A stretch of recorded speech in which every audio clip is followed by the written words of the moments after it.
Doctor Mohammad Yunus বাঘের বাচ্চা। এ হলো ম্যাজিক ম্যান। না এরা কারা? তারা শোনার জন্য আসে থেকে হুজুর আমাদের বিরুদ্ধে কি কয়। এখন যারা মাহফিলে ভেজাল করবে পিঠের চামড়া থাকবে না। কে রে, ডক্টর ইউনুসের কথা বললে কি সমস্যা আছে? মাত্র 7 মাস হলো ক্ষমতা নিয়েছে ডক্টর মোহাম্মদ ইউনুস বাঘের বাচ্চা। কথা কন না কে? এ হলো ম্যাজিক ম্যান। জোরকন কি ম্যান? এমন খেলা দেখাইছে 7 মাসের ভেতরে। খেলা দেখাইতে নরেন্দ্র মোদী হার মানে সাক্ষাৎ করতে বাধ্য হয়েছে। ভালো করে বোঝেন, স্বাধীনতার 54 বছর পার হয়ে গেছে। আমরা ঘুরিয়ে ফিরে নারীর হাতে ক্ষমতা দিয়েছি। আর ডক্টর মোহাম্মদ ইউনুস একজন পুরুষ ব্যক্তি ক্ষমতা নেওয়ার পরে বাংলাদেশের রহমত বাড়ছে না কমছে? সত্য করে কোন বাড়ছে না কমছে? এই যে রমজান মাসে রোজা রেখেছেন, শান্তি পাইছেন নাকি পান নাই?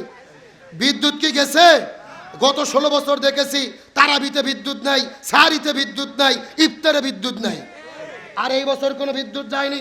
দ্রব্য মূল্যের দাম কম না বেশি? কথা কন না কে?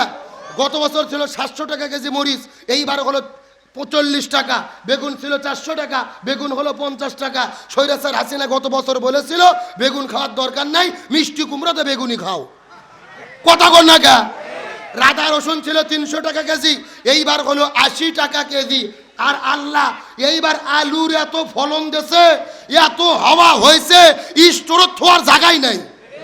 এ কথা কন না কে?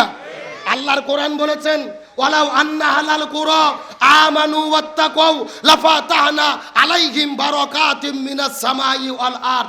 যদি কোনো ব্যক্তি, যদি কোনো দেশের মানুষেরা আল্লাহকে ভয় করে, আল্লাহর কোরআনের বিধান মেনে চলে, আল্লাহ আসমান জমিনের যত রহমত বরকতের দরজা আছে সবগুলোকে খুলে দেয়।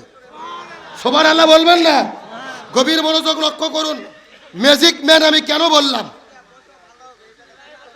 এ বাবা, এখানে কথা বলতেছে কারা? না এরা কারা? কে রে, ডক্টর ইউনুসের কথা বললে কি সমস্যা আছে?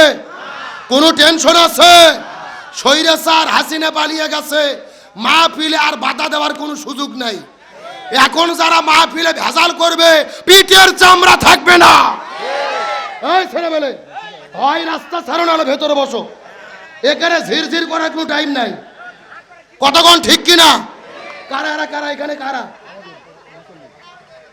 না অন্ধকারের মধ্যে থাকা তো লক্ষণ ভালো না। কথা কন না কে?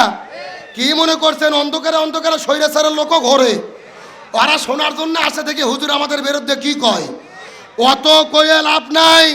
গত 16 বছর আমরা ওয়াজ করেছি, নেতা এসে মাইক পর্যন্ত কেড়ে নিয়েছে। কথা কন না কে? এখন কি সেই সুযোগ আর আছে? স্বাধীন দেশে কোরআনের মাহফিলে হট্টগোল আর বাধা সহ্য করা হবে? আসেন কেন বলতেছি ডক্টর মোহাম্মদ ইউনুস হলো ম্যাজিক ম্যান কেন বললাম? এই যে 10 লক্ষ রোহিঙ্গা বাংলাদেশে আছে, নিজেদের টাকা খরচ করে আমরা তাদেরকে দেশে ফিরাতে পারতেছি না। অথচ ডক্টর মোহাম্মদ ইউনুস 7 দেশের সংগঠন বিমস্টেকের চেয়ারম্যান হওয়ার পরে মায়ানমারকে বলেছে রোহিঙ্গাদেরকে ফিরাই নাও। গতকাল মায়ানমার বলেছে আপাতত 1,80,000 রোহিঙ্গা আমরা ফিরে নেব। আলহামদুলিল্লাহ বলবেন না? আমার ভাইয়েরা গভীর মনোযোগ লক্ষ্য করুন। ডক্টর মোহাম্মদ ইউনুস ক্ষমতা পেয়ে জাতিসংঘের মহাসচিবকে বাংলাদেশ এনেছিলেন। জাতিসংঘের মহাসচিব পরিষ্কার করে বলেছে আগামী রোজা মায়ানমারের রোহিঙ্গারা মায়ানমারে গিয়ে ইনশাল্লাহ রোজা পালন করবে।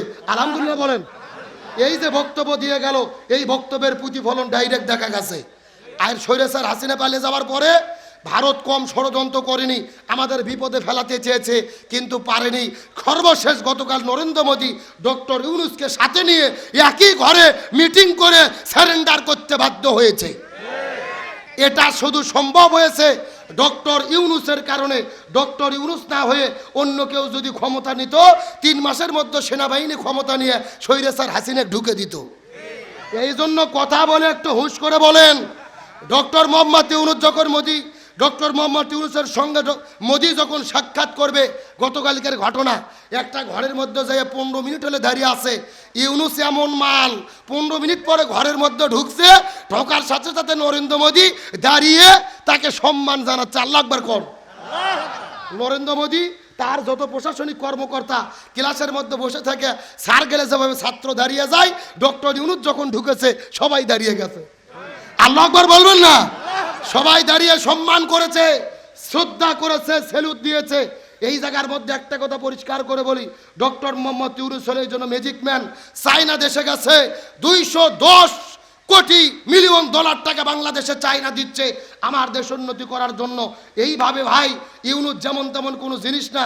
আমার দেশের যত রাষ্ট্রপতি প্রধানমন্ত্রী গেছে, একমাত্র শহীদ প্রেসিডেন্ট জিয়াউর রহমান, তিনি ছিল একটা জিনিস, কয়েকদিনের ভেতরে বাংলাদেশকে পৃথিবীতে পরিচয় করে দিয়েছিল। আর শহীদ প্রেসিডেন্ট জিয়াউর রহমানের পরে ডক্টর ইউনূস সেই খেলা দেখাই দিচ্ছে। আমাদের সত্যকে স্বীকার করতে হবে, শহীদ প্রেসিডেন্ট জিয়াউর রহমানের যোগ্য উত্তরসূরি ডক্টর মোহাম্মদ ইউনূস, যার সঙ্গে নেইমার, মেসি পর্যন্ত ছবি তোলার জন্য বসে থাকে। বারাক ওবামা, নেলসন ম্যান্ডেলা তার বক্তব্য বসে বসে শোনে। সুতরাং মনে করি ডক্টর মোহাম্মদ ইউনূসকে আমরা কিছুদিন যদি ক্ষমতায় রাখতে পারি, তাহলে আমার দেশের জন্য মঙ্গল, আমার দেশের জন্য কল্যাণ। নরেন্দ্র মোদীকে ডক্টর ইউনূস পরিষ্কার করে বলেছে, বাংলাদেশের সঙ্গে যদি সম্পর্ক করতে চাও, আগে খুনি হাসিনা, ওই ডাইনি হাসিনাকে ফেরত দিতে হবে। কথা কন না কে? হাসিনাকে ঘরে জায়গা দিয়ে প্রীতি করবা আর আমাদের সঙ্গে সম্পর্ক করবা, এমন সম্পর্ককে বৃদ্ধাঙ্গুলি দেখায়। তার কারণ 1800 ছাত্র জনতাকে যারা হত্যা করেছে, এদের বিচার বাংলার জমিনে হতেই হবে। ডক্টর ইউনূস বলেছেন, তিস্তা ফারাক্কা বাঁধের আমাদের পানির হিস্সা বুঝে দিতে হবে, সীমান্তের হত্যা বন্ধ করতে হবে।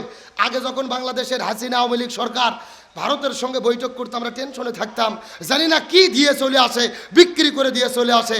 আর এখন দেওয়ার টেনশন নাই, শুধু পাওয়ার টেনশন, শুধু পাওয়ার আনন্দ। আলহামদুলিল্লাহ বলেন। সুতরাং বাংলাদেশের মানুষ বলতেছে, আগামী 5 বছর ডক্টর ইউনূসকে যদি ক্ষমতায় রাখতে পারি, বাংলাদেশ মালয়েশিয়া, সিঙ্গাপুরের মতো উন্নতি হবে ইনশাআল্লাহ। কিন্তু একটা কথা তো আছে ভাই, আমরা ভালো মানুষকে দেখতে পারি না, কেমনে ডক্টর ইউনূসকে ক্ষমতার থেকে নামানো যায়, আমরা ওই ধান্দাতে আছি। কথা কন না কে? এই জন্য বলতে চাই, আগামীতে জামাত ইসলাম, বিএনপি যারাই ক্ষমতার যাক, সবার প্রতি আমার চাওয়া ভাই, ক্ষমতায় যান, ইউনূসকে তাড়াইয়া দেন না, রাষ্ট্রপতি করে রাখেন। ও যত থাকবে আমাদের ততই লাভ। কথা কন না কে? আমরা অবশ্যই নির্বাচন চাই। আমার বয়স 34 বছর, আমি জীবনে ভোট দিতে পারিনি, অবশ্যই ভোট দেব, ভোট প্রয়োজন। তবে এমন সংস্কার দরকার, হাসিনা পুরো দেশকে শেষ করে দিয়ে চলে গেছে, এই দেশটা খাড়া হয়ে দাঁড়ানোর জন্য অন্তত ডক্টর ইউনূসকে কিছুদিন সময় দেওয়া দরকার। এবং বাংলাদেশের 85 থেকে 90% জনগণের মতামত হলো, অন্তত আগামী 5টা বছর ডক্টর ইউনূস ক্ষমতায় থাকলে এই দেশ মাথা উঁচু করে দাঁড়াবে, আমার দেশের বিরুদ্ধে আর কেউ ষড়যন্ত্র করার সাহস পাবে না। আসেন, যে কথা বোঝানোর জন্য আপনাদের বলতেছিলাম, কোরআনের বিধান কায়েম হলে শান্তি আসে না নাই? আমরা ডক্টর ইউনূসের পক্ষে একটু কথা বলি। আবার কিছু কিছু লোক বলে, হুজুর এখন তো আপনারা সুদের ওয়াজ ভুলেই গেছেন। মানে ডক্টর ইউনূস সুদ খায়, সুদের বিরুদ্ধে ওয়াজ করেন না। মানে ডক্টর ইউনূস সুদ খায় আর হাসিনা মধু খাইতো। কথা কর না গা? মানে ইউনূস শুধু সুদের ব্যবসা করে আর হাসিনা মধু খেয়ে দেশ চালাইছে। একটা কথা ভালো করে বোঝেন, সুদ আমার জন্য হারাম, ইউনূসের জন্য হারাম, বিএনপির জন্য হারাম, আওয়ামী লীগের জন্য হারাম, জামাতের জন্য হারাম। কিন্তু একটা করে ভালো করে বুঝবেন, বাংলাদেশ চলেই সুদের অর্থনীতি। আজকে জামাতও যদি ক্ষমতায় যায়, তারাও সুদ দিয়ে দেশ চালাবে। ততক্ষণ পর্যন্ত সুদ বন্ধ করতে পারবে না, যতক্ষণ না 151 সিট নিয়ে সংসদে গিয়ে সুদ বন্ধ করে যাকাত ভিত্তিক অর্থনীতি কায়েম না হবে। আপনারা যদি এতই সুদের বিরুদ্ধে হবেন, তো 16 বছর দেশ চালাইলেন, সুদ বন্ধ করে যাকাত চালু করলেন না কেন? কথা কন না কে? তার মানে বোঝা যায়, যতদিন সুদ ভিত্তিক অর্থনীতি আছে, এতদিন আওয়ামী লীগও তা, তারেক জিয়াও তা, খালেদাও তা, জামাতের আমিরও তা। সুতরাং সুদ যদি বন্ধ করতে চাই, কোরআন কায়েম করে, সুদ বন্ধ করে যাকাতের অর্থনীতি কায়েম করতে হবে। তাছাড়া বাংলাদেশের সুদ বন্ধ